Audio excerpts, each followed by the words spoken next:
হবে না যদি তুমি জীবিত ভগবানের সেবা করতে পারো। আমায় জীবিত ভগবানকে কি গো জীবিত ভগবান পূজা করেছো বছর অন্তর কোনোদিন? করনি তো। আমি বলে যাচ্ছি বাবা, চরণ ধরে লাখ লাখ টাকা খরচা করে দুর্গা পূজা করো, হাজার হাজার অর্থ ব্যয় করে কালী পূজা করো, এই গঙ্গা মায়ের পূজা করছো। যে মাটির মূর্তি খেতে পায় না তাকে খেতে দিচ্ছ, যে কথা বলতে পারে না তার সঙ্গে কথা বলছো। কিন্তু বাবা যে প্রকৃত ভগবান ঘরে বসে আছে, যে যার ঘরের বাবা মা বছর অন্তর একবার, আমি রোজ রোজ বলছি না বাবা, যে রোজ রোজ বাবা মা চরণ যুগল ধৌত করে দাও, ভেবে দেখো তো আমরা ছিলাম কোথায়, ছিলাম কোথায়, শূন্যে ঘুরে বেড়াচ্ছি। বাবা যদি কৃপার বিন্দু দিয়ে মা যদি 10 মাস গর্ভে ধরে না রাখতো, পেতাম পৃথিবীর আলো। তাহলে যে মা 10 মাস গর্ভে কত যাতনা ভোগ করে ধরে রেখেছিল, এই পৃথিবীর মাটিতে ভগবান বলছে সেই হলো সব থেকে বড় গুরু। তাই সবার বলে গেলাম মা বছরে একবার, অন্য কিছু নয়, একটু বাবা মাকে বসিয়ে চরণ যুগল ধৌত করে গলায় মালা দিয়ে বছরে একবার একটু খাইয়ে দিও। ভগবান বলছে যদি কোনো ভক্তের চরিত্র এমন হয় তাকে আর কোথাও যেতে হবে না, আমি সারা জীবন ওই ভক্তের দুয়ারে বন্দী হয়ে থাকি। নিতাই গৌর প্রেমানন্দে। তাই তো আজকের বাবা যুধিষ্ঠির মহারাজ বলছে কৃষ্ণ, ওই জন্য তুমি আগে পা ধোবার দায়িত্ব নিয়েছো? বলে হ্যাঁ। ভগবান পা ধোয়াচ্ছে নয়, আরো একটা কাজ করছে। কি কাজ জানো? যত যত ভক্ত এসে প্রসাদ পেয়েছিল, আমারে আমারে ভগবান ওই এঁঠো পাতাগুলো নিয়ে নর্দমায় ফেললো। এঁঠো পাতাগুলো নিয়ে নর্দমায় ফেলছে বাবা। শুধু নর্দমায় ফেলছে না, যেখানে ফেলতে গেছে সেখানে অন্ধকার আড়াল, কেউ নেই। আমারে আমারে কৃষ্ণ দয়া, ওই আড়ালে গিয়ে যেখানে এঁঠো পাতাগুলো নর্দমায় ফেলে, ওই পাতা দিয়ে এঁঠোগুলো তুলে নিয়ে কৃষ্ণ ভগবানে আমারে কি করে জানো? ওই ভক্তের উচ্ছিষ্ট নিয়ে অঙ্গে মাখে, সে যে ভক্ত মন বড় ভালোবাসে, ভক্তের উচ্ছিষ্ট লইয়ে সর্বঙ্গে মাখে। যুধিষ্ঠির বলল কৃষ্ণ রে, এটা তুই কি করছিস? কে কোন জাতের মানুষ এসেছে, কে নিচু জাত কে উঁচু জাত, জাতির ঠিক নেই। আর যারা যারা আসছে তুই প্রত্যেকের পা ধোবাবি, ওটা মেনে নেওয়া যাচ্ছে। প্রত্যেকের এঁঠো পাতাগুলো ফেলছিস, এটাও মেনে নেওয়া যাচ্ছে। কিন্তু কৃষ্ণ ওই এঁঠোগুলো কেন গায়ে মাখছিস? ভগবান হাসি আর বলি দাদা গো, ভক্তের এঁঠোই আমি গায়ে মাগলাম কেন জানো? এই জগৎ সংসারে কেউ যদি পাপ করি, সবার পাপের বিচার আমি ভগবান করি। কিন্তু তুমি কি জানো, সবার পাপের বিচার আমি করি, কিন্তু বাবা যে বিচারক হয় তার বিচার কে করে? কি গো মায়েরা, আপনারা কি বলেন? ভগবান হয়ে অপরাধ করে না, ভগবান হয়ে পাপ করে না? তাহলে আপনাদের বিচার যদি আমার ভগবান স্বয়ং করে, তাহলে ভগবানের বিচার করবে কে? ভগবান হাসিয়ার বলে আমার বিচার কাউকে করতে লাগে না, আমার বিচার আমি নিজে নিজে করে দিই। তা যুধিষ্ঠির মহারাজ বলছে কৃষ্ণ তুমি পাপ করেছো, কি পাপ? তাহলে যে পাপটা করেছি সেই পাপটা ওই ত্রেতা যুগে রামচন্দ্রের অবতার।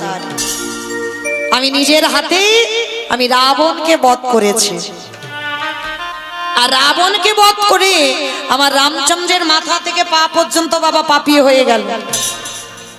আর সেই পাপ ধোয়ার জন্য কৃষ্ণ অবতারের রাজস্বয় যজ্ঞে পা ধোয়ার দায়িত্বটা নেওয়া। আচ্ছা মায়েরা, আপনাদের এই জায়গাটা একটু একটা কৌতূহল হচ্ছে না যে রামচন্দ্র অকাল বোধন দুর্গা পূজা করেছিল, যে কার্তিক মাস বা আশ্বিন মাসে পরে যে দুর্গা পূজাটা হয় ওটা তো বাবা রামচন্দ্র করেছিল। ওই পূজাটার নাম হচ্ছে অকাল বোধন। তাহলে এই অকাল বোধন পূজা করলো রাবণের মৃত্যুর জন্য, আর সেই রাবণকে মেরে আমার রামচন্দ্রের সর্বশরীর পাপী হয়ে গেল। এইটা একটা কেমন মতো শুনতে লাগছে না? ভগবান একজন শত্রুকে নিধন করে পাপ করেছে। আগে তো জানতে হবে মা, রাবণ ভালো লোক না খারাপ লোক? বলো তো দেখি, রাবণ ভালো লোক না খারাপ লোক? ভালো লোক। ও মা, বোধহয় মাথার গন্ডগোল হয়ে গেছে। রাবণ নাকি ভালো লোক? আমা আপনারা কি বলেন? এদিক থেকে উত্তর এলো রাবণ ভালো লোক, আপনারা কি বলছেন? ভালো লোক? সবাই বলছো ভালো লোক। আচ্ছা হ্যাঁ গো, ভালো লোক যদি হলো তাহলে ভগবানের বউ চুরি করলো কেন? ভালো লোক তো বলছো, ভালো লোক যে হয় সে ভগবানের বউ চুরি করে? বাহ, রাক্ষসগুলো উদ্ধার হওয়ার জন্য। রাধে রাধে। এটাই তত্ত্ব বাবা। সবার আগে মনে রাখতে হবে কীর্তন মানে নারকেল। নারকেল দেখেছো মা? বলে হ্যাঁ, গ্রামাঞ্চলে আর দেখছি না নারকেল দেখা যায়। নারকেল যারা যারা দেখেছো দেখবে বাইরে একটা খোসা আছে, খোসাটাকে ছাড়ালে কি বাবা নারকেল পাবে? ভিতরে ঢুকে গিয়ে দেখবে বাবা আরো বেশি শক্ত। বাইরে যত না শক্ত ওর ভিতরে আরো বেশি শক্ত। সেই শক্ত জিনিসটাকে ভাঙতে হবে, সাদা রঙের শ্বাসটাকে টেনে ছাড়াতে হবে, তারপরে যদি আস্বাদন করতে পারো তারপরে বুঝবে তুমি নারকেলের স্বাদটা কেমন। এই কীর্তনটা ঠিক বাবা ওই রকম, মানে যেটা চোখে দেখছো ওটা ঠিক নয়। তুমি যেটা চোখে দেখছো ওটা কোনোদিন ঠিক নয়। এই যে আমি বললাম না ভগবানের বউ চুরি করেছিল, রাবণের একটা দুটো বউ নয়, যে রাবণের 10,000 বউ ছিল তবু বাবা লক্ষ্যটা পড়েছিল ভগবানের বউয়ের দিকে। কেন লক্ষ্য পড়লো জানো? এটাই তত্ত্ব বাবা। এই তলিয়ে ভিতরে একটু ঢুকতে হবে, ভিতরে গিয়ে খুঁজে বের করতে হবে। সবার আগে জানতে হবে বাবা নারী ভোগের সম্পদ নয়। এখানে যদি কোনো পুরুষ মনে করে বাবা নারী শুধু ভোগের, ভোগ বিষয় আলাদা, সেবা বিষয় আলাদা, এই দুটো যদি বাবা কোনো পুরুষ গন্ডগোল করে ফেলে না, তার বাবা অনিবার্য সর্বনাশ হবেই হবে। এই ভোগ বিষয় আর সেবা বিষয় যারা গুরুচরণ আশ্রয় করেছো, দুটোর মধ্যে বাবা একটা স্বর্গ আর একটা নরক। নারী ভোগের সম্পদ নয়, নারী হচ্ছে সাধনা, নারী ভজনে, নারী আরাধনার। যদি বলো এটা আমার কথা নয় বাবা, আমার কথা কাউকে বিশ্বাস করতে হবে না। একটু গ্রন্থের দিকে তাকিয়ে দেখেন, যেদিন অসুরীদের অত্যাচারে দেবতারা স্বর্গ ছাড়ে, ওই দশভুজা দুর্গা যদি 10 হাতে অসুর নিধন না করিত তাহলে দেবতারা যেত কোথায়? যদি 10 হাতে অসুর নিধন না করিত দেবতারা যেত আস্তে। তাহলে বাবা অসুরদের নিধনের জন্য দেবতাদের তেজ দিয়ে তাহলে তো পুরুষ সৃষ্টি করতে পারতো, তাহলে নারী সৃষ্টি হলো কেন? নারী পারে বাবা অসুরদের নিধন করতে। আবার দেখেন ওই চণ্ডী ঠাকুরের রামের চরণ ভজন করে পেয়ে গেল গোবিন্দ চরণ। এই চণ্ডী ঠাকুর মা বাসুলির উপাসনা করতো বাবা, কালী ভক্ত। চণ্ডী ঠাকুর কালী আরাধনা করতো, শক্তি আরাধনা করতো। বৃন্দাবনে নিয়ে গেছে বাবা, ভগবানের লীলা বলছে কিছু বুঝতেই পারছে না বাবা, চণ্ডী ঠাকুরের মাথায় কিছু ঢুকছে না। মানে মা সাক্ষাৎ চণ্ডীকে নিয়ে গেছে বাবা বৃন্দাবন, শক্তি নিয়ে গেছে বৃন্দাবনে ভগবানের লীলা নিজে চোখে দেখাবে শোনাবে বলে, কিন্তু বাবা ভগবানের লীলা কিছু বুঝতেই পারছেন না। জগৎ জননী মা বলেছিল, বলে শোনো চণ্ডী, এখন তোমার হবে না, ফিরে চলো তুমি তোমার সেই নানুর গ্রামে।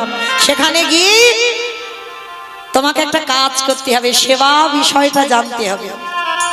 মা নিজের হাতে জানিয়ে দিয়েছিল বাবা, ওই যে বিধবা নারী যার নাম জানো কি ছিল গো? কি ছিল? রানী রজকিনী। ধোপানি না, কাজ করতো, কাপড় জামা কাচতো।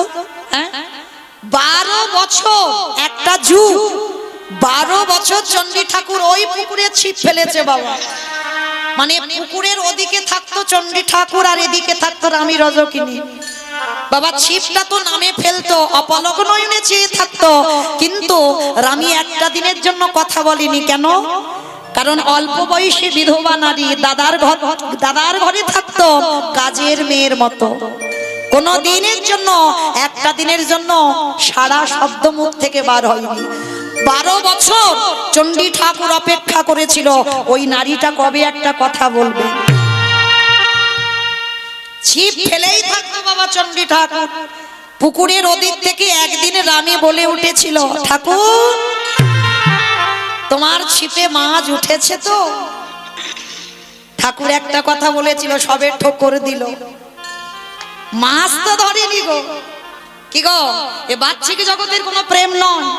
কেউ যদি গুলিয়ে ফেলে বাবা, আমার চণ্ডী ঠাকুর আর রানীর প্রেম ভালোবাসা বাহ্যিক জগতের মতো আজকাল যেটা হয় বাবা, হ্যাঁ, তাহলে বাবা তার নরকে যেতেই হবে। কারণ চণ্ডী ঠাকুর সর্বদা রানীর চরণ সেবা করত, আর সেই সেবা করে যে শক্তি আরাধনা করত, সেই শক্তি আরাধনা করেও সাক্ষাতে রাধা গোবিন্দের যুগল দেখতে পেল।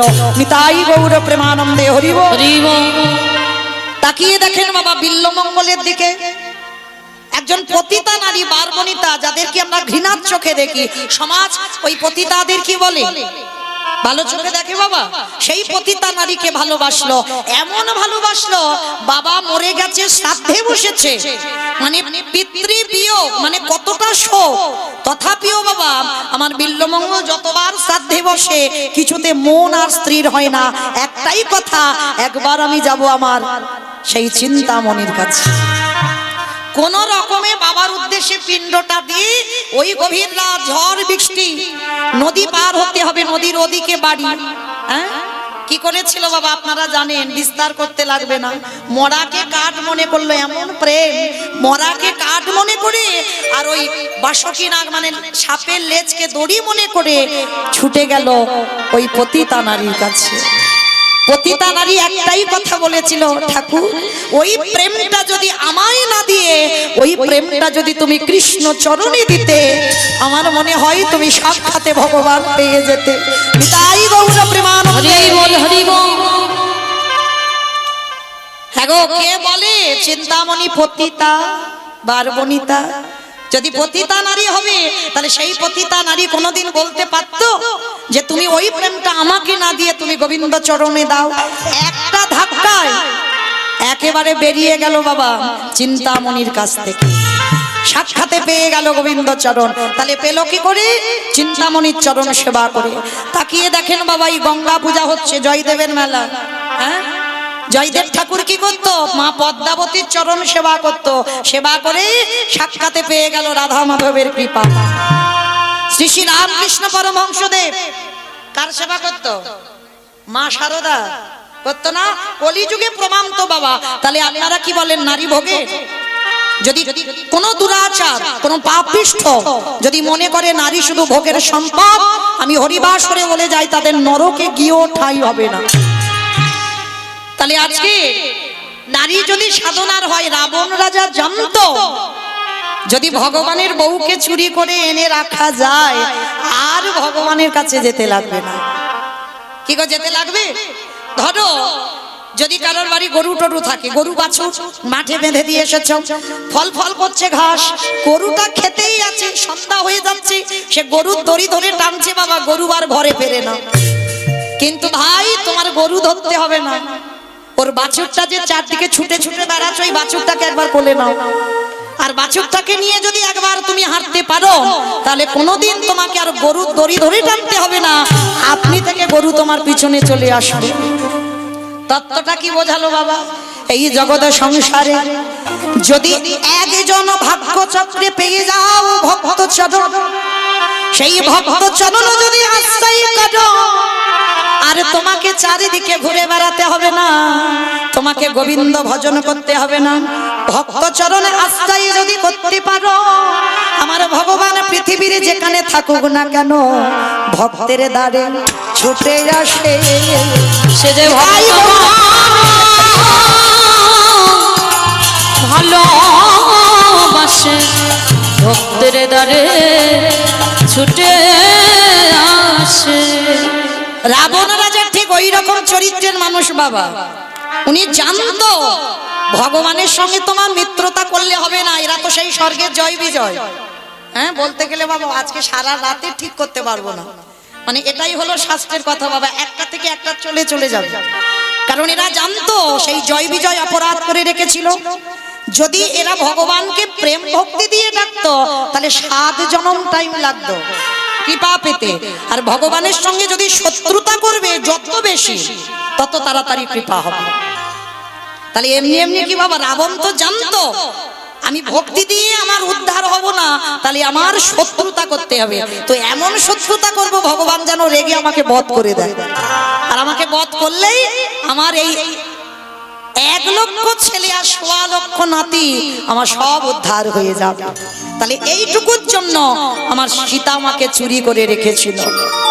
তাহলে মায়েরা আজ আমরা বুঝলাম নারী ভোগের নয়, নারী সাধনা, নারী সেবা কেমন। তো আজকে সেই ভগবান রামচন্দ্র রাবণকে নিধন করেছিল, নিধন করে মাথা থেকে পায়ের নখ পর্যন্ত পাপ। ভগবান পাপ গুড়ায় না, কুরুক্ষেত্রের মাঠে গান্ধারীর কুরু বংশটা ধ্বংস করলো, আর গান্ধারী অভিশাপ দিল কৃষ্ণ তোমার 56 কোটি যদু বংশ ধ্বংস হবে।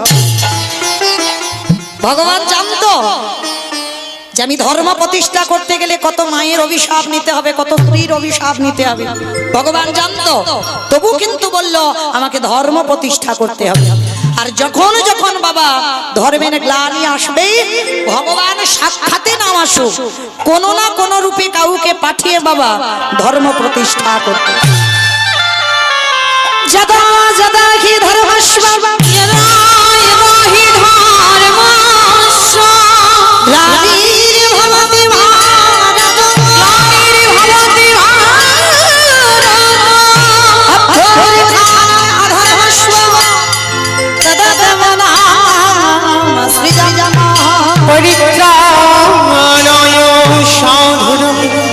विनाशाय च दुष्कृतं धर्म संस्थापनार्थाय संभवामि युगे युगे। আজকে মায়েরা তাহলে সেই রাবণকে বধ করলো, বধ করে আজকে সেই পাপ ধুচ্ছে কবে? আবার ফিরে আসেন সেই যুধিষ্ঠির যজ্ঞে। বাবা গন্ডগোল হয়ে যাচ্ছে না তো আমা, বুঝতে পারছো? তাহলে রাম অবতারে পাপ করেছিল, কৃষ্ণ অবতারে খণ্ডন করছে রাজস্বাই যজ্ঞে। এবার যজ্ঞে বাবা পা ধোয়ার দায়িত্ব নিয়েছে কৃষ্ণ। এই যেমন আমার কমিটি দাদারা প্যান্ডেল করেছে, চারদিকে তো খোলা, মানে সব দিক দিয়ে ঢোকা যাবে, কিন্তু রাজস্বাই যজ্ঞের প্যান্ডেল প্রথম দরজা, আর সেই দরজায় আমার কৃষ্ণ দয়াময় দাঁড়িয়ে আছে। অগ্নিদেব, পবনদেব, বরুণদেব, ইন্দ্র, ইন্দ্রাণী, ব্রহ্মা, সাবিত্রী, শিব, দুর্গা সব পরপর লাইন দিয়ে আছে, আর কৃষ্ণ একে একে পা ধোয়ায় আর যজ্ঞের ভিতরে প্রবেশ করে। এইবার জগৎ জননী মা দুর্গা বাবাকে ডেকেছে, প্রাণনাথ, ও প্রাণনাথ, আর দেরি নয়, চলো না কৃষ্ণ পা ধোয়াবে, পা দুটো একটু ধুইয়ে নি। মা তো সংসার সামলাতে সামলাতে সাধারণ মানুষ যেমন কথা বলে, চলো না কৃষ্ণ পা ধোয়াবে, পা দুটো ধুইয়ে নি। বাবা হেসে বলল, পার্বতী তোমার মাথা ঠিক আছে তো? কি গো কৃষ্ণ পা ধোয়াবি আর আমার মতো পাপি আমি পা বাড়ি দেবো? শোনো পার্বতী, তোমার যদি ইচ্ছে করে তো তুমি লাইনে দাঁড়াও, আমার পা আমার কৃষ্ণ ধোয়াতে পারবে না। এই কথা বলে বাবা কি করেছে, প্যান্ডেলের বাইরে চলে গেছে। আর প্যান্ডেলে নাই, কারণ কৃষ্ণের চোখে ধুলো দিতে হবে, কিন্তু যেতে তো হবে ভিতরে, কিন্তু যাবো কি করে? কৃষ্ণ তো আমাকে দেখতে পেলেই হাত ধরবে আর পাটা ধোয়াবে, কিন্তু অসম্ভব, আমার পা কৃষ্ণ ধোয়াতে পারবে না। এইবার কি করেছে বাবা, প্যান্ডেলের ওদিকে গিয়ে আমার পরম বৈষ্ণব বাবা ভোলানাথ, কোন সাজা আমাদের মতো সাজা বৈষ্ণব নয় মা, ত্রিলোকের বড় বৈষ্ণব, সেই বৈষ্ণব প্যান্ডেলের পিছনে গিয়ে বাবা দুম করে কুকুর হয়ে গেছে। কুকুর হয়েছে কেন? পৃথিবীতে যত পশু পাখি আছে কুকুরের থেকে প্রভু ভক্ত আর কেউ হবে না।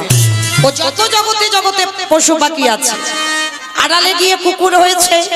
ভোলানাথ মনে মনে ভাবছে কৃষ্ণ ওই যে পাত তলায় ফাঁকাটা দেখছি ওইখান থেকে গোলে ভিতরে চলে যাব, মানে পিছন থেকে ছুট দিয়ে ওইখান থেকে গোলে চলে যাব।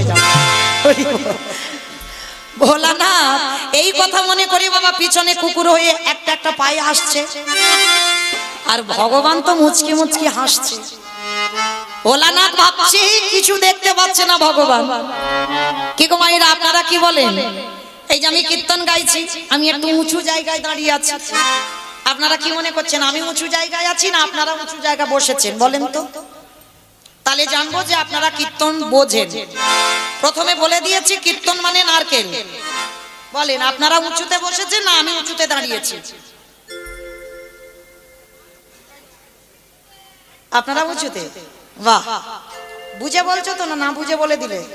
বুঝে বলছো? হরি বল। যেটা চোখে দেখছো বাবা সব চোখের দেখা ঠিক নয়। হরি বল। ওই যে বললাম নারকেল, নববিধা ভক্তির দিকে একটু তাকিয়ে দেখেন। নববিধা ভক্তিতে প্রথমেই বলছে শ্রবণম, তারপরে কীর্তনম। আগে কীর্তন নয়, আগে শোনা, আগে শ্রোতার জায়গা, তারপরে কীর্তনিয়াদের জায়গা। কিন্তু আপনারা কি বলেন কীর্তনিয়ারা খুব উপরের মানুষ? কখনো উপরের মানুষ নয়। আপনারা বসেছেন, আপনারা এই জায়গাটা দিয়েছেন বলে কীর্তনিয়ারা আজকের এই জায়গা। কেমন? তাহলে জীবনে ভুল করে মনে আনবেন না যে কীর্তনিয়ারা উপরে আছে আমরা নিচে আছি। সব সময়ের জন্য গ্রন্থ নিয়ে কথা বলবেন, শাস্ত্র বিধান দিয়ে কথা বলবেন। নববিধা ভক্তিতে আপনারা উপরে আমি নিচে আছি। তাহলে মায়েরা আমি বাহ্যিক জগতের কথা বলি, দেখতে মোটামুটি সবাইকে পাচ্ছি, কিন্তু যারা দূরে দূরে আছে খুব একটা দেখা যাচ্ছে না। তো যারা দূরে আছে দেখতে পাচ্ছি না ঠিক ঠিক, কিন্তু কে কি করছে, কে কীর্তন শুনছে, কে শুনছে না, কে গল্প করে যাচ্ছে, কে মেলাতে এসে খাবার খেতে এসেছে, কে আবার বসে বসে সন্ধ্যাবেলা।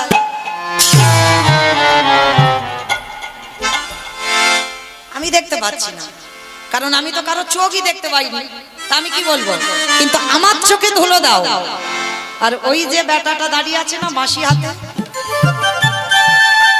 কি গো দেখতে ওইটুকু পিকচারের ভিতরে, কিন্তু ফোল্ডিং ছাতা। ফোল্ডিং ছাতা দেখেছো? দেখবে খুলে দিলে বড় হয়ে যায়, বড় ছাতার মতো, আর যখন গুছিয়ে নেবে একটা ছোট ব্যাগের মধ্যে ঢুকে যাবে। তা ও দেখতে ওইটুকু, কিন্তু ওইটুকু ছেলে নয়। ও চোখ সারা মেলাতে ঘুরে ঘুরে বেড়াচ্ছে, কে কি করে দেখি, আর সময় মতো একেবারে লেখাপড়া করে হাতে পৌঁছে দেবো ঘরে। ভগবান বলছে না কর্ম করে যা, ফলের আশা করিস না, ফল তো আমি দেব। তো আজকে ভগবান কি করেছে দেখো, লক্ষ্য করে। বিশ্বের স্রষ্টা মালিক ভগবান আজকের হেঁট হয়ে পা ধোয়াচ্ছে সবার, আর ইচ্ছে করে ভগবান পা দুটোকে একটু ফাঁকা করে রেখে দিল যাতে আমার কুকুরটা ঢুকতে সুবিধা হয়। ভগবান তো জানে চোখ পিছনেও আছে। বাবা ভোলানাথ পিছন থেকে চারটে পায়ে গুটি গুটি করে এসে সবে মাত্র কৃষ্ণের পায়ের ভিতরে মাথাটাকে, আর যেই না মাথাটা দিয়েছে সঙ্গে সঙ্গে আমার ভগবান হাঁটু দুটো নিয়ে, এইবার দেখ কেমন লাগে। যেই না কানের কাছে চেপে দিয়েছে কুকুর এবার কি করবে, কেউ কেউ করবে কৃষ্ণ ছেড়ে দে, কৃষ্ণ ছেড়ে দে, কৃষ্ণ ছেড়ে বলে, ছাড়বো বলে ধরি নাই। হে বৈষ্ণব গোসাই, ও হে বৈষ্ণব গোসাই, তোমার মতো বৈষ্ণবের দুটো চরণ ধোয়ালে বোধ হয় কম হতো। তাই তো কৃপা করে করুণা করে আমার জন্য আরো এক্সট্রা দুটো জুড়ে দিয়েছো। এবারে দাও দাও চাচা বলে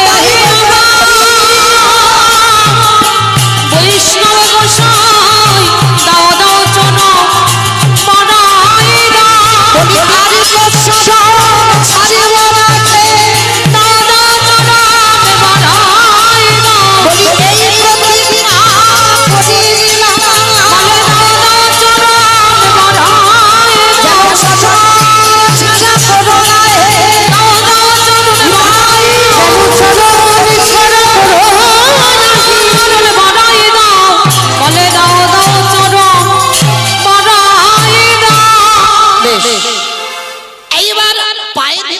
মাথাটা ঢুকে গেছে মা। এইবার কুকুর ছটফট করছে বেরোবে, ভগবান কি করেছে মোটা দড়ি নিয়ে কুকুরটাকে আষ্টে পিষ্টে বেঁধেছে। আর বাঁধলে কি হবে, কুকুরের চারটে পা শুধু ছটফট ছটফট করছে। ভগবান বলে এবার পায়ের ব্যবস্থা করতে হবে। চারটে পা এক জায়গা ধরে বেঁধে দিয়েছে। আর যেই না কুকুরের পা বেঁধে দিয়েছে বাবা, কুকুর আর কিছু করতে পারবে, শুধু ধুলাই গড়াগড়ি যায় আর কৃষ্ণ কৃষ্ণ বলে কাঁদে। কৃষ্ণ কারে ওরে কৃষ্ণ রে, পারিস যদি আমায় ক্ষমা করে দিচ্ছু। একটা কথা হবে না, যারে ধরি তারে ছাড়ি না, যারে ছাড়িয়ে জীবনে ধরি না। তাহলে ভগবান কিছুতে ছাড়বে না বাবা। এইবার কি করেছে লক্ষ্য করে দেখেন, সবার পা ঘটিতে করে জল দিয়ে ধোয়াচ্ছে। আচ্ছা মায়েরা, আপনারা আমরা তো কৃষ্ণ পূজা করি, কৃষ্ণ সেবা করি, উপাসনা করি। আর আমার কৃষ্ণ কার পূজা করে? দেব দেবীরা যেমন পূজা করে ভগবানের, আর ভগবান কার পূজা করে না? ভগবান কার পূজা করে? হ্যাঁ, পরম বৈষ্ণব বাবা ভোলানাথের উপাসনা করে। আজকে সেই বাবা ভোলানাথ আজকের কুকুর হইয়াছে, আর আমার ভগবান সবার পা ধোয়াচ্ছে ঘটিতে করে জল দিয়ে। আর আমার ভগবানের কোনদিন জাত বিচার নয়, কে নিচু জাত কে উঁচু জাত এটা ভগবানের বিধান নয়, কে হিন্দু কে মুসলমান এটা আমার ভগবানের বিচার নয়। ভগবান কি করছে জানো? ওই কুকুরের চারটে চরণ বুকে ধরে, কৃষ্ণ দয়াময় আমার আজ চোখের জলে চরণ,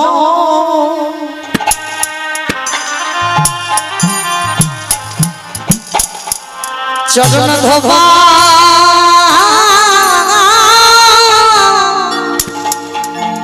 ধোবা ধোবাইছে। হে বৈষ্ণব কৃপা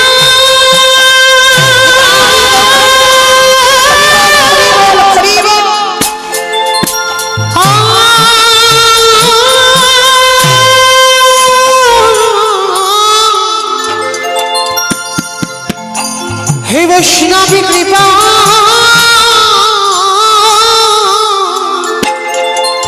কৃপা বলে বলে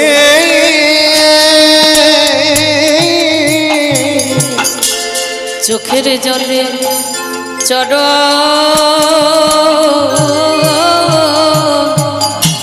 চরণ ধোয়া ধোয়াইছে। ভোলানাথ রূপী কুকুর বলছে, কৃষ্ণ এটা তুই কি করছিস? তোর চোখের জল আমার মতো কুকুরের পায়ে? তবে কৃষ্ণ রে, এই যে তোর চোখের জল আমার চরণে পড়ল, তোর চরণ ছুঁয়ে আমি প্রতিজ্ঞা করলাম আগত কলিযুগে কোনোদিনই আমি আর শিব হব না। আমায়রা মনে পড়ছে, আমি এখান থেকে গিয়েছিলাম, কলিযুগে কেন শিব নয়, সত্য ত্রেতা দাপরেতে শিব হলো, কলিতে কেন হলো না? এই কেন কথাটা জানতে গিয়ে বাবা রামায়ণ মহাভারতে যেতে হলো। ভোলানাথ বলল, কৃষ্ণ রে, কলিযুগে হব আমি অদ্বৈত আচার্য গোসাই, তুই আমার কৃষ্ণ নয়, তুই হবি নদী আর নিমাই চাঁদ। নদী আর নিমাই চাঁদ। আমি 12 বৎসরে তুলসী ভাষায় তোকে ডাকবো, পৃথিবীর কারোর ডাকে নয়, আমার ডাকে তোর নদিয়ায় নামতে হবে। আরে যেদিনে তুই নদিয়ায় নামবি, আমি শান্তিপুর থেকে তোর সঙ্গে দেখা করতে যাব। আজ রাজস্বই যজ্ঞে যেমন তোর চোখের জল কুকুরের পায়ে পড়লো, এই কুকুরের ঋণী হয়ে গেল। আমি কথা দিলাম কলিযুগে যেদিন অদ্বৈত হব, তুই যেদিন নিমাই হবি, যেদিন আমাদের দুজনের প্রথম সাক্ষাৎ হবে, ওরে এমনি করে চলো আমি ধরাইব। যেদিন নদী আমি নিমাই হবি, এমনি করে চরণ ধোয়াইব। আস্তে তাহলে মায়েরা পরিষ্কার পরিষ্কার বোঝা গেল যার জন্য আমার ভগবান কৃষ্ণ কলিযুগে গৌর হয়েছে অদ্বৈত আচার্যের ডাকে। আর অদ্বৈত আচার্যের ডাকে সে কি করছে জানো? ভালো করে একটু হৃদয়ঙ্গ করে দেখেন, যে যত বড় ধনী হও না কেন, যার যত টাকা থাকুক না কেন, যার যত অর্থ থাকুক না কেন, কেউ যদি সারা জীবন দিল্লি বম্বে কাটায়, কেউ যদি সোনার পালঙ্কে ঘুমায়, কেউ যদি টাকার বিছানায়ও ঘুমায়, তবু মনে রাখতে হবে মা, শেষের দিনে তোমার আপন কেউ নয়। যাদের আগলে বসে আছো,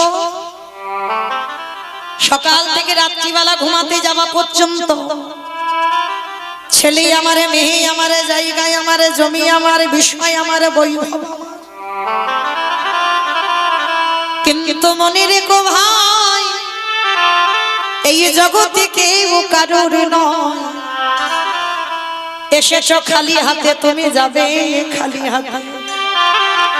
যেদিন এসেছিলে মা, এই সংসার তোমাকে কিছু দিয়ে আনেনি, তুমি শূন্য হাতে এসেছো। আর যেদিন সংসার ছেড়ে তুমি চলে যাবে, সেদিনও শূন্য হাতে তোমায় যেতে হবে। এই যে দু হাত দিয়ে রোজগার করছো না, সোনা দানা টাকা পয়সা, জায়গা জমি, বিষয়, গাড়ি বাড়ি, সব কিছু তোমার সাথে যাবে না। যেমন এসেছো খালি হাতে, যেতে হবে তোমার খালি হাতে। কিন্তু বাবা, শেষের দিনে কিছু যাক বা না যাক, ওটা আমার গ্যারান্টি, একটা জিনিস যাবে। শেষের দিনে আমাদের কর্মফল, ও যাই করো না কেন বাবা, কর্মফল জীবনে কাউকে ছাড়বে না। তুমি জগতে কি কর্ম করছো, সেই দিকে তোমার খেয়াল রাখতে হবে বাবা, না হলে অন্তিম সময়ে সেই কর্মের শাস্তিটা তোমার পেতে হবে। কর্মফলের শাস্তি পেতে হবে।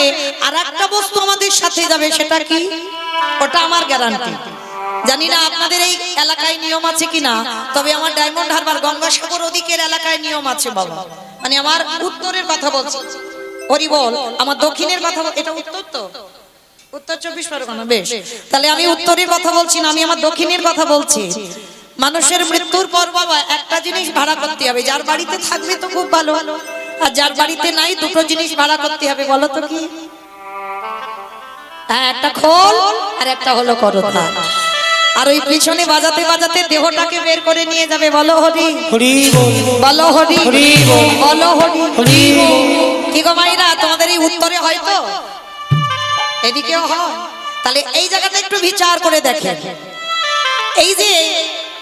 এই যে আমরা মায়ের পূজা করছি, এই মায়ের পূজা ভালো হচ্ছে বাবা, ধুমধাম করে পূজা হচ্ছে, কত মন্ত্র উচ্চারণ করে পূজা হচ্ছে। মায়ের কাছে থেকে কত কি ভক্তরা কত কিছু চেয়ে নিচ্ছে। কিন্তু যেদিন বিসর্জন হবে, সেদিন বাবা ধুমধারাক্কা, ডিজে বাজনা, নাচানাচি। কি মা, তোমাদের এদিকে হয়? এখানেও হয়?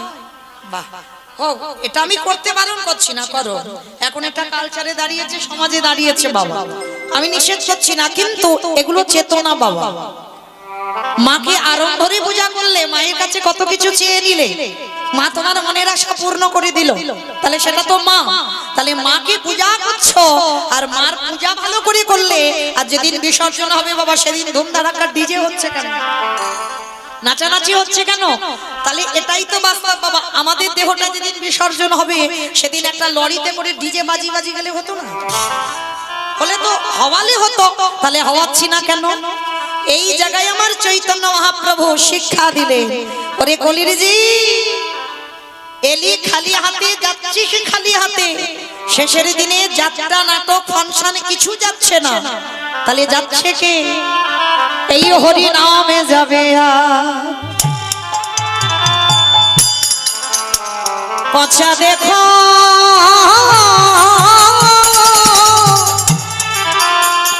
দেহ যাবে,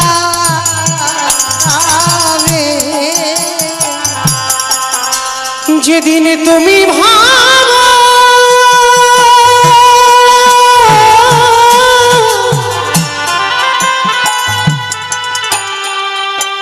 যেদিন তুমি ভাবো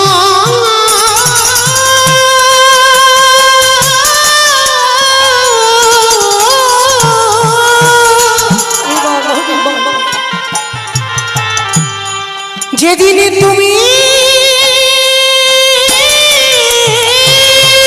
ভাবো ওই ভব পারে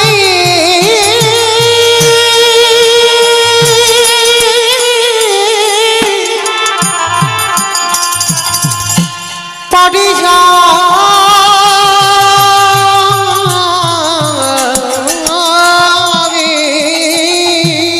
হরি বল হরি বল। সেই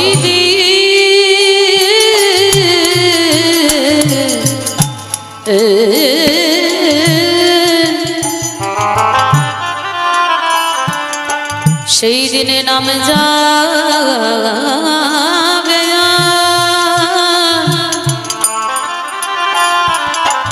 এই পচা দেহ ও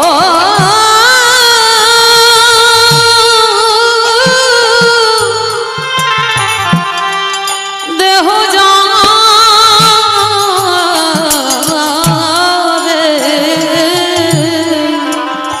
সেদিন আমাদের সঙ্গের সাথী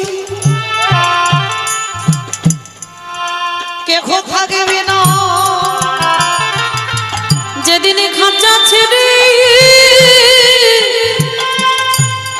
এই প্রাণে পাখি চলে যাবে সবাই যতই করো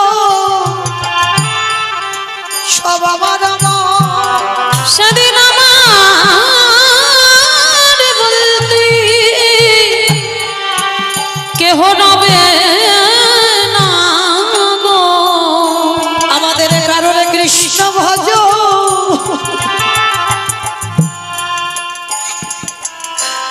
ভজন হলো না কৃষ্ণ বলে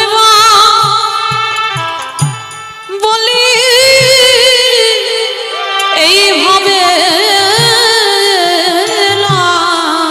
সবাই আমরা মায়ার বাঁধনে বন্দি খোলা শুধু আমার মা করে হে দয়াময় তুমি বিনে আমার গতি নাই বলে তুমি তো আমার পিতা বন্ধু ভাই তুমি জানো আমার চরণ ছাড়া করুণা দয়া শুধু এ জন্মে নয় জন্মে জন্মে তোমার ওই চরণে আমি জানাই রাখিলাম আমার দেহ মন প্রাণ সুখে দিলাম আমি তোমার ঘাটে এসে দাদাই রইলাম একেবারে মনে করো হে দয়াল হরি দয়াল আমার কেশে ধরে টেনে দিও তুমি যে ভগবানের কান্ডারি তুমি চরণে ছাড়া করুণা দয়া শুধু এ জন্মে নয় জন্মে জন্মে আমার জাতি কুলমার বিসর্জনে দিলাম ওই চরণে সপে দিলাম আমার দেহ প্রাণ সঁপে দিলাম শুধু এ জন্মে নয় জন্মে তোমার ওই চরণে সব সঁপিলাম জন্মে নয় জন্মে তোমার ওই চরণে সবই সপিলাম জন্মে জন্মে নামে যাবে আর পচা দেহ যাবে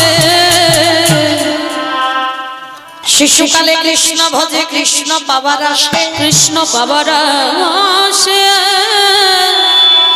অগ যৌবনেতে কৃষ্ণ ভজে আসে বাবা নাই আসে আসে বানা আসে অগ বৃদ্ধ কালে কৃষ্ণ ভজে জমে তর আসে এই জায়গাটা মা খুব অনুভব করবে শিশুকালে কৃষ্ণ ভজে কৃষ্ণ পাবার আসে যৌবনেতে কৃষ্ণ ভজে আসে বানায় আসে বৃদ্ধকালে কৃষ্ণ ভজে জমেরও তর আসে ভজন যদি করতে হয় মা একটু সকাল সকাল নামতে হয় সকাল গড়িয়ে বিকাল যদি হয়ে যায় সে সময় বাবা কৃষ্ণ ভজন হয় না বড় তত্ত্বের কথা বাবা শিশুকালে ভজন করতে বললো আবার আরেকদিকে বলছে বাবা কুড়ি ফুল গোবিন্দ সেবায় লাগে না কি বাবা একদিকে বলছে সকালবেলা ভজন করো আর একদিকে বলছে কুড়ি ফুল গোবিন্দ সেবায় লাগে না। কুড়ি ফুল সম আমাদের দেহতত্ত্বে বলছে বাবা বাল্যকাল। কুড়ি ফুল মানেই বাল্যকাল। দেখবেন যদি কোনো মা বা বাবা ছোট ছোট বাচ্চাদের নিয়ে কীর্তন আসরে আসে, কেন বাবা মা এসেছে, ঠাকুমা দাদু এসেছে, তাদের সঙ্গে পড়ে এসেছে, কিন্তু মা আদৌ কি তাদের কীর্তন যে কি বস্তু, কীর্তন শুনলে যে কি অভিজ্ঞতা হবে, সেটা কি তাদের বোধগম্য আছে? নেই তো। তাহলে ওটা হচ্ছে কুড়ি ফুল, ওই ফুলটা ঠিক ঠিক গোবিন্দ সেবায় লাগছে না। কেন? কারণ আমরা তো বাবা সেই ধ্রুব মহারাজের মা হতে পারিনি, আর প্রহ্লাদের মা হতে পারছি না। যদি ধ্রুবের মা হতাম, প্রহ্লাদের মা হতাম, তাহলে বাবা আমাদের ছেলেরা কুড়ি ফুলে গোবিন্দ সেবায় লাগতো। বাবা হলো বীজ, মা হলো ক্ষেত্র বা মাটি। বীজ বপন করা হলো, মাটিটা যদি নোনা লেগে যায়, এ মাটির ফসল জীবনেও ভালো হবে না। তাহলে সবার আগে মনে রাখতে হবে বাবা, মাটিটাকে ঠিক রাখতে হবে। মাটি যদি গন্ডগোল হয়, মাটিতে যদি আগাছা কুগাছা ছেয়ে যায়, ও মাটির ফসল জীবনে ভালো হবে না। আর একটা কথা সবাইকে জানতে হবে বাবা, প্রথম শিক্ষা প্রতিটা বাচ্চা তার মা দেয়। পাঠশালায় গিয়ে প্রথম শিক্ষা হয় না মা, প্রথম শিক্ষা তার মা। প্রথম হাতে ধরি বাবা অকার আকার ক খ এবিসিডি সবার আগে মা শেখায়, বাবাও নয়। প্রথম শিক্ষা মা বলবে ওটা তোর বাবা, তবে কিন্তু ছেলে জানবে ওটা আমার বাবা। ওটা তোর দাদা, তবে কিন্তু ছেলে জানবে। তাহলে মা যেমন শিক্ষা দেবে, যে পথে নিয়ে যাবে সন্তান সেই পথে ধাবিত হবে।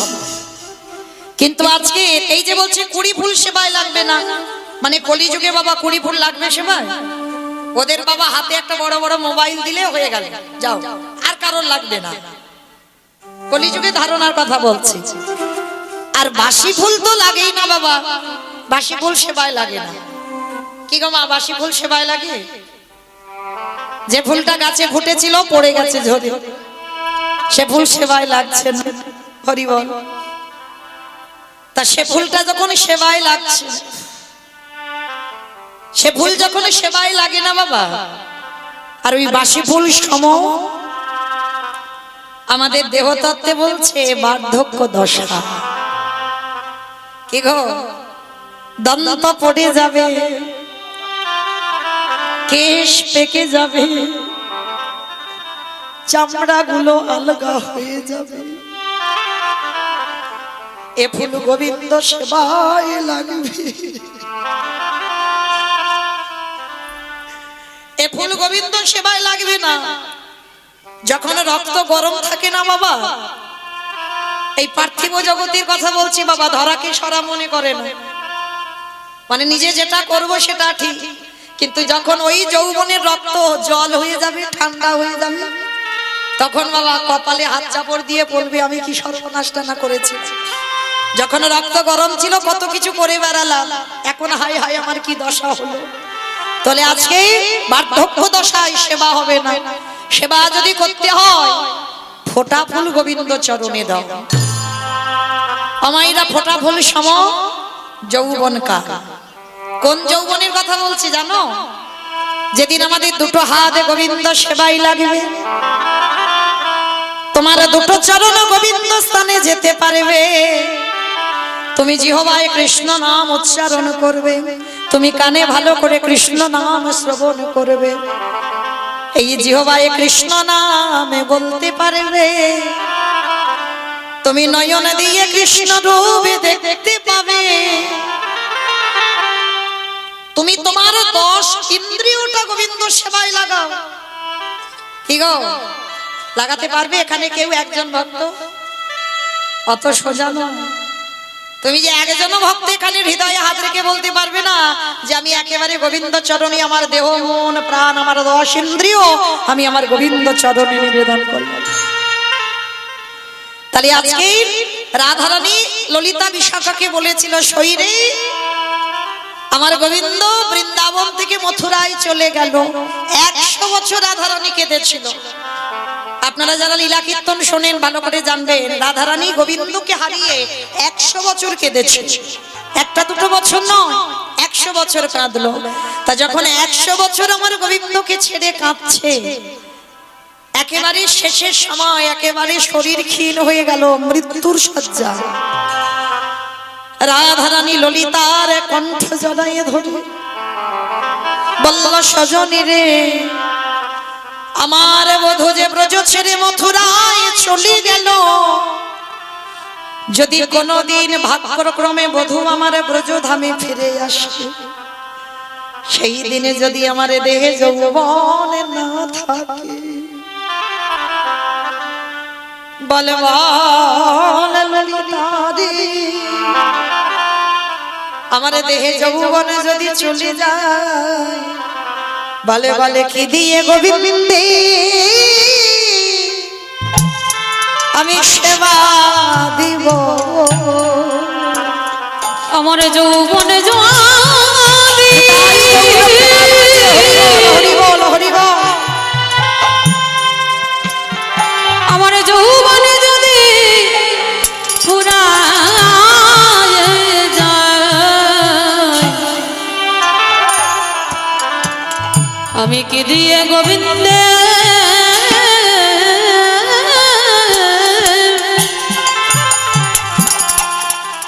বলে বলে সেবা দিব।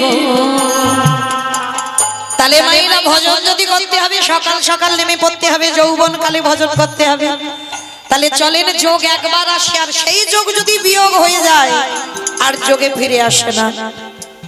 আর একটা কথা বলি মা, আমার ওই ভগবান না একটু ভালোবাসার কাঙাল, অন্য কিছুর কাঙাল নয়, ভগবান শুধু ভালোবাসার কাঙাল। ভগবানকে জগতে কেউ দড়ি দিয়ে বেঁধে রাখতে পারে না বাবা, ভগবানকে কেউ অহংকার দিয়ে বেঁধে রাখতে পারে, ভগবানকে কেউ ধন সম্পত্তি দিয়ে বেঁধে রাখতে পারে না। ভগবান বলছে কে কি দিল আমি দেখি না, ভগবান বলছে না যে আমায় মোটা মোটা রজনীগন্ধার মালা দিয়ে সাজা, ভগবান একবারও বলছে না আমার শ্বেত পাথরের মন্দির গড়ে দে, ভগবান একবারও বলছে না আমার দামি দামি অলংকারে সাজিয়ে দে, ভালো ভালো ডালা দিয়ে খেতে দে। তবে বাবা ভগবানের লোভ নেই বলা ভুল হবে, আছে বলছি, ভগবানের এক জায়গায় লোভ, যদি একজন ভক্ত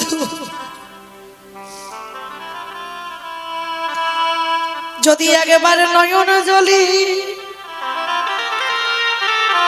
যদি একেবারে কাঁদা প্রাণী, হা কৃষ্ণ প্রাণ কৃষ্ণ বলি কাঁদিতে পারে, যদি একজন ভক্ত বলতে পারি বধূ তুমি বিনে আমার গতি না, যদি নয়ন জলে তুমি ভাসতে পারো, ভগবান বলছে আমি পৃথিবীর যে প্রান্তে থাকি না কেন, আমি ভক্তের দাঁড়ে আমার প্রভু ছুটে আসে, যে জনে কাঁদা প্রাণী ডাকতে পারে, সেই ভক্তের দ্বারে ছুটে আসে, যে জন নয়ন জলে একেবারে রাধা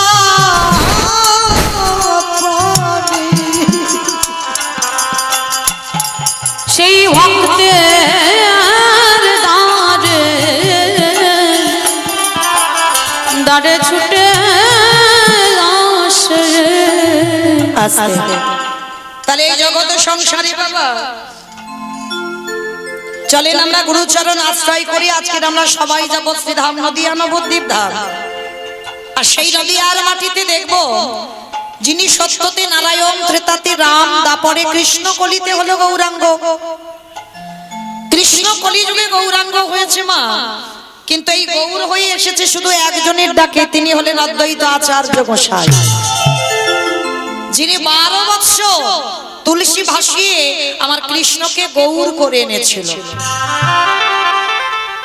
12 বৎসর তুলসী ভাসিয়ে কৃষ্ণকে গৌর করে আনলো। কিন্তু এখানে আমাদের একটা প্রশ্ন রয়ে যায় বাবা, এই জগতে আমার কলিযুগের ভগবান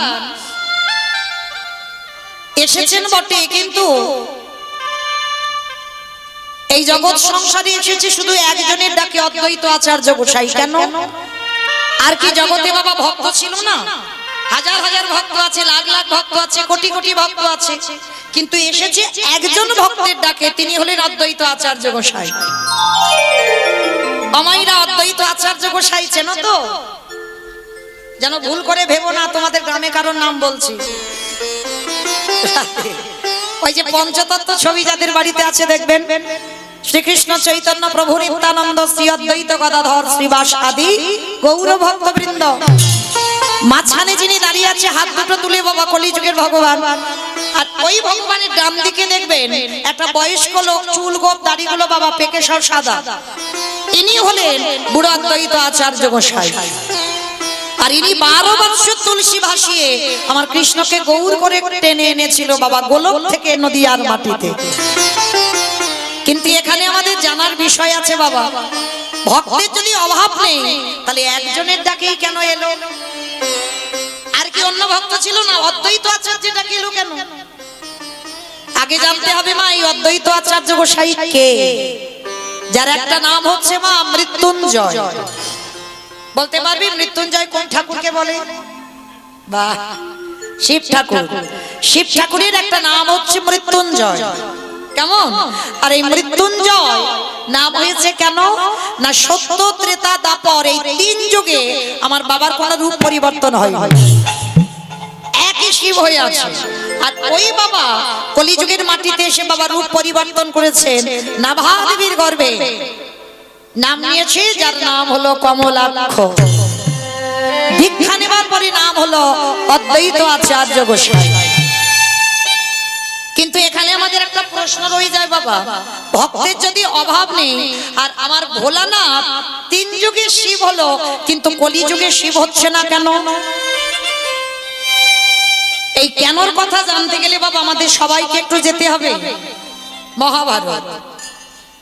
এই মহাভারতে গেলে বাবা আমরা প্রশ্নের উত্তরটা পাবো, কিসের জন্য আমার বাবা ভোলানাথ কলিযুগে শিব হচ্ছে না। চলেন একবার মহাভারতে গিয়ে বাবা খবরটা নিয়ে আসি। এই মহাভারতে যুধিষ্ঠির মহারাজ করেছিল রাজস্বই যজ্ঞ। মায়েরা এই জায়গাটা খুব মন দিয়ে শ্রবণ করবেন, কেমন? যারা শাস্ত্র জ্ঞানী, যারা তত্ত্ব জ্ঞানী তারা তো জানেন, আর যারা জানেন না তাদের উদ্দেশ্যে নিবেদন। এই রামায়ণ বলো মহাভারত বলো সবটাই বাবা সমাজ শিক্ষা। যদি ঠিক ঠিক হৃদয়ঙ্গ করতে পারেন বাবা, তাহলে বাবা আপনার জীবন পরিবর্তন হবে। যদি হৃদয়ঙ্গ করতে পারেন, মানে শুধু পড়ে গেলে হবে না যে রিডিং পড়ে যাচ্ছে, হৃদয়ঙ্গ করতে হবে। তাহলে চলেন এই মহাভারতে যুধিষ্ঠির মহারাজ করলো রাজস্বই যজ্ঞ। আর এই রাজস্বই যজ্ঞে আমার ভগবান কৃষ্ণ সবাইকে দায়িত্ব দিয়েছিল। যুধিষ্ঠির মহারাজ বলল, কৃষ্ণ কৃষ্ণ তুমি তো সবাইকে দায়িত্ব দিয়ে দিচ্ছ, ও কৃষ্ণ তুমি নিজে কোনো কাজকর্ম করবে না? ভগবান আমার একটু মৃদু হেসে বললেন, কে বলেছে করব না? আমি তো সবাইকে একটা করে কাজ দিচ্ছি। আর তুমি জানো আমি আমার জন্য আলাদা করে 2টো দায়িত্ব ফেলে রেখেছি। সে কি? সবাই একটা করে কাজ করবে কৃষ্ণ, তুমি তোমার জন্য 2টো কাজ। কি কি কাজ করবে কৃষ্ণ?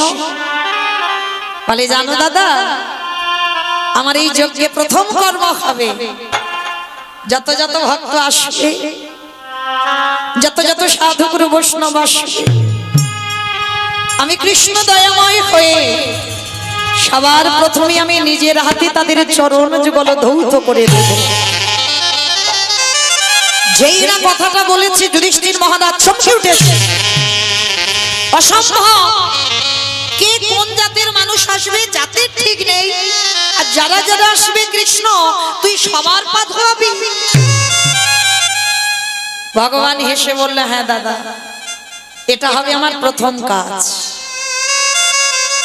আচ্ছা মায়েরা, আপনারা একটু হৃদয়ঙ্গ করে দেখেন, অনুভব করে দেখেন, যিনি বিশ্বের স্রষ্টা মালিক ভগবান, জগতে যার কোনো কিছু অভাব নেই, মা মনে করলে একটা সেকেন্ডে বাবা পৃথিবীটাকে লয় প্রলয় করে দিতে পারে, মনে করলে একটা সেকেন্ডে বাবা পৃথিবীটাকে ওলট পালট করে দিতে পারে। সেই ভগবান আজকের পা ধোয়ার দায়িত্ব নিচ্ছে কেন? এমনি এমনি নয়, ভগবান পা ধোয়ার কাজ কেন নিয়েছে জানো? নিজে আচরি ধর্মজীবের শেখায়, নিজে না করলে ধর্মজীবকে শেখানো না যায়। যদি আমার আচরণ ঠিক না হয়, আমাকে দেখে সমাজ শিখবে কি?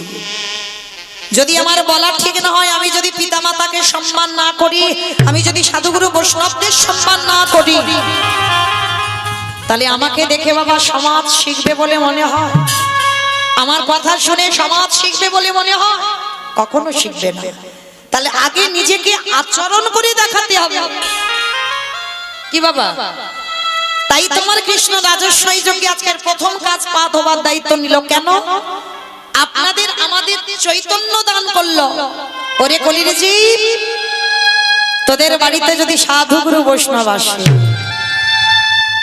সবার আগে চেষ্টা করবি নিজের হাতে চরণ যুগল ধৌত করে দিতে।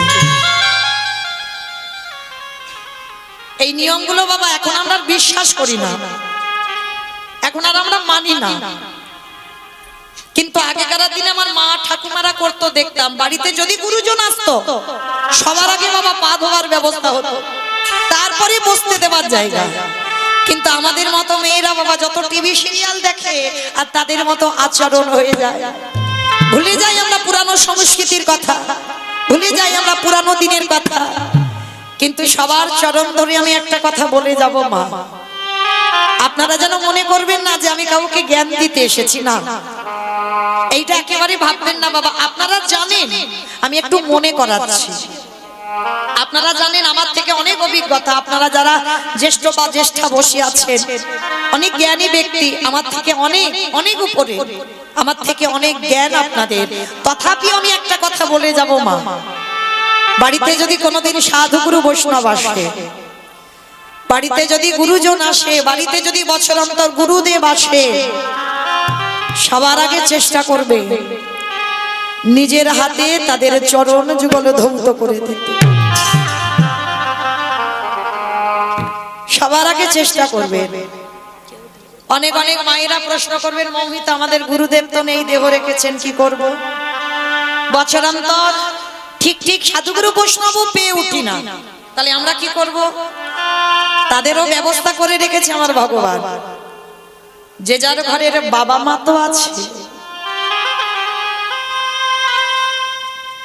যে যার ঘরের শ্বশুর শাশুড়ি তো আছে, যাদের আছে, যারা হারিয়ে ফেলেছো তাদের কথা বাদ দাও, যাদের আছে একটু যত্ন করে রেখে দিও।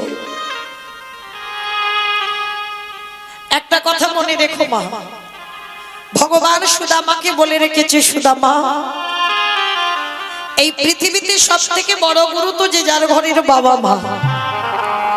ভগবান নিজেকে নিজে আগে বড় গুরুর জায়গা দেয়নি বাবা, ভাগবত বিধান সবার আগে বাবা মার জায়গা দিয়েছে, তারপরে দিয়েছে বাবা শিক্ষা গুরু দীক্ষা গুরুর জায়গা, তারপরে ভগবান নিজের জায়গাটা নিয়েছে। ভগবান বলছে কাউকে নবদ্বীপ যেতে হবে না, বৃন্দাবন যেতে হবে না, হরিদ্বার যেতে হবে না।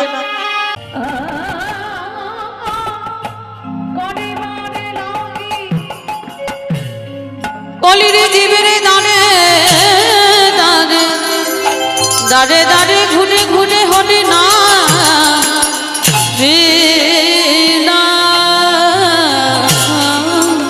আহা জয় জয় জয় জগন্নাথ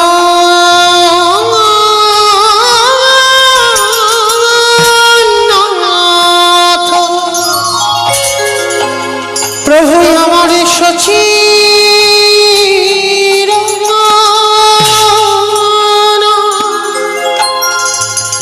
নন্দা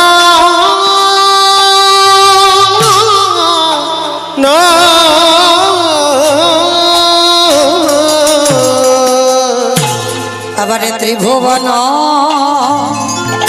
করে জাগা চর চর চর আহা চরণ দানো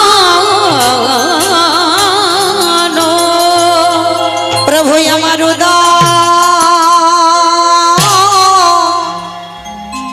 উদয় হয়েছে, প্রভু আমার উদয়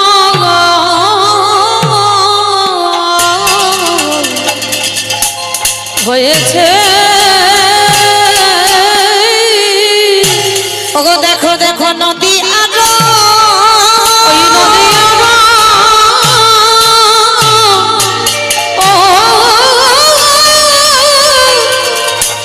ওই কাশে প্রভু আমার হৃদয় হয়েছে। তোমরা যে দেখো নি একেবারে দেখে না, তোমরা যে দেখনি দেখে না আমার আনন্দ নব বনাতন, তোমরা যে দেখনি দেখে না আমার আনন্দ নব বনাতন, তোমরা যে দেখনি দেখে না আমাদের হয় বাকি না,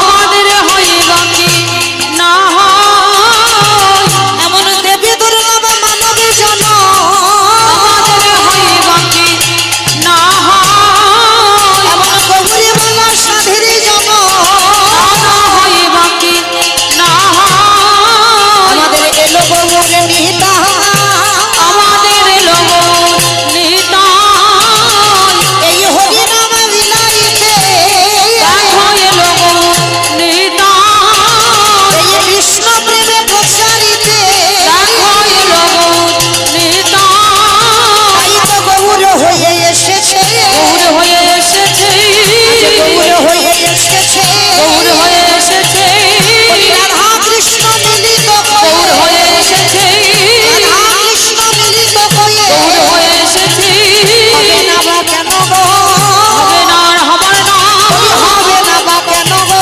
হবে না আর হবার না, এই কলির জীব উদ্ধারিতে, হবে না আর হবার না, কলির জীব উদ্ধারিতে, হবে না আর হবার না, রাধা প্রেমে প্রচারিতে, হবে না আর হবার না, কৃষ্ণ নাম বিলাইতে, হবে না আর হবার না, হরি হরি হরি বলে, হবে না আর হবার না, হরি হরি বলে, হবে না আর হবার না, হরি হরি বলে, হবে না আর হবার না, হরি হরি হরি বলে, হবে না আর হবার নয় গো, না না হবে না আর হবার না,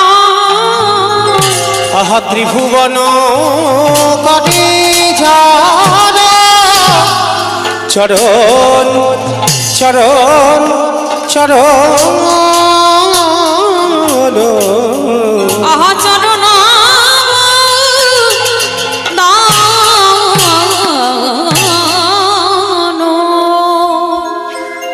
আনন্দ লীলাময় বিগ্রহ, আনন্দ লীলাময় বিগ্রহ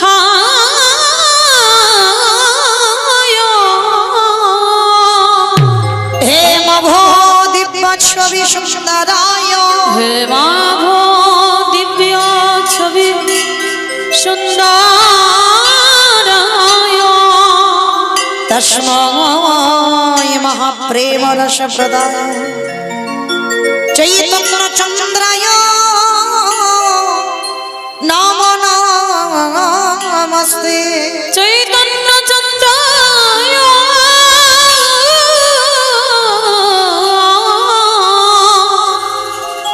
নম নমস্তে। এই জীবের নিস্তার লাগি, নিস্তার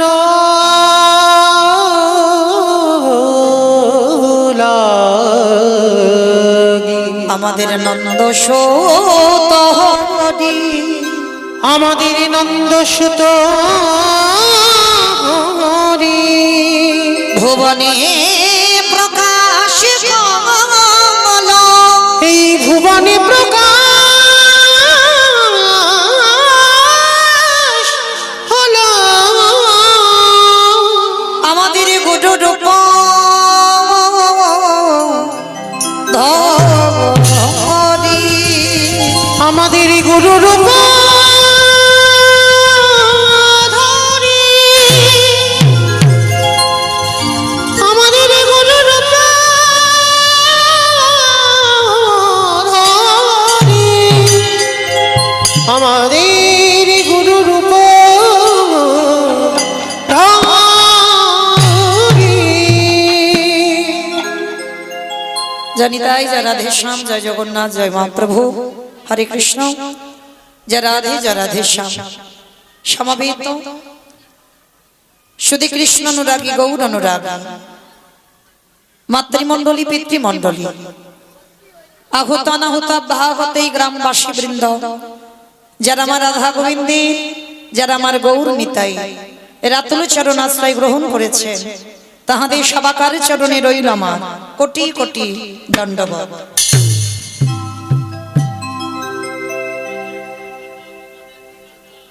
তারপরে জানাই এখানে যত সাধু গুরু ব্রাহ্মণ বৈষ্ণব আছেন, তাহাদের পাদ পদ্মে রইল আমার ভক্তিপূর্ণ দণ্ডবত প্রণাম। তারপরে জানাই মাগো, আমি আমার পিতামাতার চরণে, আমার শিক্ষা গুরু দীক্ষা গুরুর চরণে অনন্ত কোটি কোটি দণ্ডবত প্রণাম। তারপরে যাদের কথা না বললে বাবা সব থেকে বড় ভুল হবে, সব থেকে বড় অপরাধ হবে, যে কমিটি দাদা ভাই, বাবা ঠাকুর ভাইদের, যে দিদি ভাইদের, বোনেদের ঐকান্তিক প্রচেষ্টায়, যাদের সহযোগিতায়, যাদের উদ্যোগে আজকের এই গঙ্গা মায়ের পূজা উপলক্ষে আজকের দিনের কথা বলছি, অন্যান্য অনুষ্ঠানের কথা বলছি না, এই হরিনাম সংকীর্তনের আয়োজন যারা করেছে, যাত্রা, নাটক, ফাংশন, থিয়েটার, বাবা যাই হোক না কেন, এই যে আজকে প্রথম দিন শেষ, তৃতীয় দিন, বেশ এর আগে অনুষ্ঠান হয়ে গেছে, বেশ আজকে সমাপ্ত নাকি পরে অনুষ্ঠান আছে, আরো অনুষ্ঠান আছে, বেশ যাই হোক এখন অনুষ্ঠান চলবে বা আজকের তৃতীয় দিন। তো যে দাদা ভাই, বাবা ঠাকুর ভাইদের, যে দিদি ভাই বোনেদের ঐকান্তিক প্রচেষ্টায়, যাদের উদ্যোগে আজকের মায়ের পূজা উপলক্ষে আজকের দিন হরিনাম সংকীর্তনের আয়োজন যারা করেছেন, আমার মতো অধম কীর্তনিয়া মৌমিতা ঘোষ, আমি আমার সম্প্রদায়ের তরফ থেকে সদ্ভাগ্যে তাদের চরণে জানালাম ভক্তিপূর্ণ দণ্ডবত প্রণাম। প্রণাম দিলাম একটা কারণে মা, এটা শুধু আমি বলে নয়, এটা আমার ব্যক্তিগত মতের কথা বলছি বাবা। আমার মনে হয় জগতে যত যত কীর্তনীয় আছে বাবা, কীর্তনের প্রারম্ভে আগে তাদেরকে প্রণাম দাও, যারা অনুষ্ঠানে বাবা একটা দিন হরিনাম সংকীর্তনের আয়োজন রাখে। কেন? আগে সবাইকে এখানে জানতে হবে বাবা, এটা কলিযুগ, কলিযুগে যাগযজ্ঞ নয়, ব্রত পূজা নয়, ধ্যান তপস্যা নয়, কলির মানুষের মুক্তির পথ হবে একটাই। এটা আমি বলছি না বাবা, শাস্ত্র বিধান দিল, হরিরে নাম হরিরে নাম হরিরে নাম